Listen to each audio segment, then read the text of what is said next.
Kitang-kita mo naman na higit sa iba. Tapos wala lang ang galaw, hindi mo maikakaila.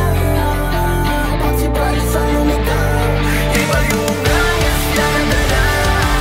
Sino di mapapatingala? Pagdating na sa laban ng damaki, pagsabahan walang bakit na walang bibitaw. Kasi Pride na yan. Merong natural na tikas, kalmado palagi pero puso'y nagniningas na sa loob ang kulo. Pwede mo i-check yung angas para makaranas ka nang di malilimot ang bangas. Walang halong pakagat, lahat rekta at direkta. Kayang panisin yung sinasabi nyo na meta. Pag si Prideless gumalaw malako meta, magbababa na mga kombong wawasak sa inyong mga Kitang-kita mo naman na higit sa iba. Tapos swabe lang ang galaw, hindi mo maikakaila. Pag si Prideless ang lumitaw, iba yung langas yan na dala. Sinong di mapapatingala?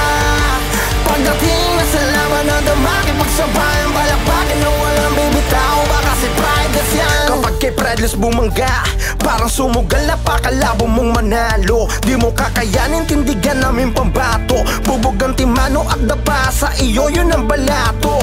Mga bano kinukolekta, basura na galaw, sa kanya di ko konekta. Pag si Prideless gumalaw malakumeta, magbababa ng mga kombong wawasak sa inyong mga Kitang-kita mo naman na higit sa iba.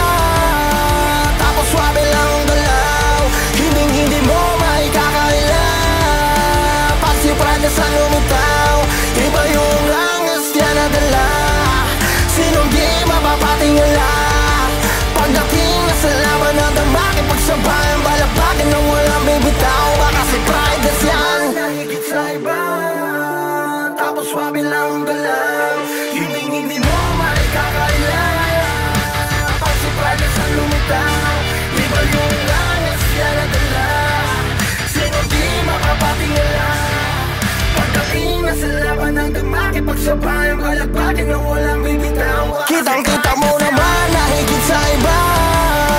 Tapos swabe